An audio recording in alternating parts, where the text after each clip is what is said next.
Welcome all to சரிதா சமையல். இன்றைக்கி நம்ம சமையலில் நல்ல காரசாரமான சட்னி ரெசிபி தான் பண்ண போகிறோம். இந்த சட்னி பார்த்திங்கன்னா ரொம்ப ரொம்ப சிம்பிளாக செஞ்சு முடிச்சிடலாம்.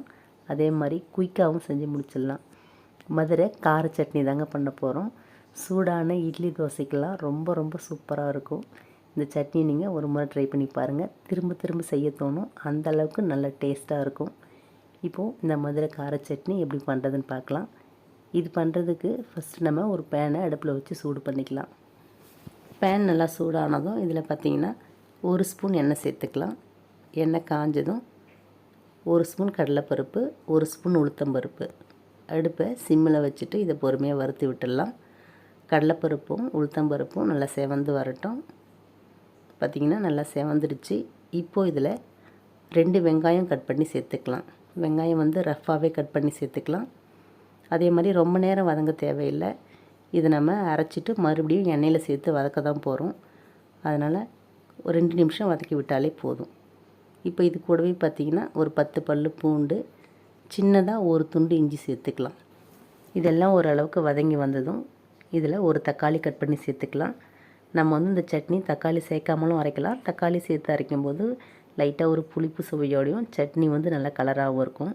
இது கூடவே கொஞ்சமாக புளி சேர்த்து நல்லா கலந்து விட்டுட்டு இப்போது இதில் காஞ்ச மிளகாய் சேர்த்துக்கலாம். நம்ம வந்து முதல்ல காஞ்ச மிளகாய் சேர்த்துட்டோம்னா எண்ணெயில் வறுப்பட்டுடும். அந்த அளவுக்கு நமக்கு காரம் தெரியாது. கடைசியாக சேர்க்கும்போது சட்னி நல்லா கலராகவும் காரசாரமாகவும் இருக்கும். இப்போது இது கூடவே கொஞ்சமாக பெருங்காயத்தூள் சேர்த்துக்கலாம். சேர்த்துட்டு அடுப்பை ஆஃப் பண்ணிடலாம். ஆஃப் பண்ணிவிட்டு இதை நல்லா கலந்து விட்டு நல்லா ஆறுனதுக்கப்புறம் மிக்ஸி ஜாரில் சேர்த்து அரைச்சிக்கலாம். ஒரு 5 நிமிஷம் அப்படியே விட்டுடுவோம். நல்லா ஆறட்டும். பார்த்திங்கன்னா இது வந்து நல்லா ஆறிடுச்சு. இப்போ இதை நம்ம மிக்ஸி ஜாரில் சேர்த்துக்கலாம்.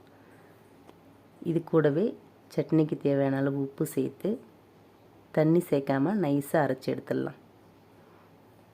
இந்த அளவுக்கு நல்லா நைஸாக அரைச்சிக்கலாம். இப்போ அதே பேனில் 4 ஸ்பூன் நல்லெண்ணெய் சேர்த்துக்கலாம். எண்ணெய் காஞ்சதும் இதில் பார்த்திங்கன்னா 1/2 ஸ்பூன் கடுகுளுந்து பொரிஞ்சு வந்ததும் கொஞ்சமாக கருவேப்பிலை சேர்த்துக்கலாம். இப்போ இதில் நம்ம அரைச்ச சட்னியை சேர்த்து விட்டுடலாம்.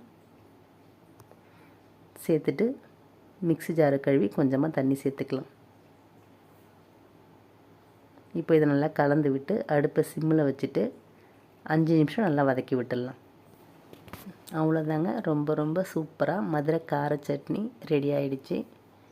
சூடான இட்லி கூட வச்சு சாப்பிடும்போது அவ்வளோ சூப்பராக இருக்கும். ட்ரை பண்ணி பாருங்கள். வீடியோ பிடிச்சிருந்தால் லைக் பண்ணி ஷேர் பண்ணி கமெண்ட் பண்ணுங்கள். என்னோடய மற்ற வீடியோஸ்லாம் பார்க்கணுன்னு நினச்சிங்கன்னா சரிதா சமையலுக்கு சப்ஸ்கிரைப் பண்ணுங்கள். தேங்க்யூ.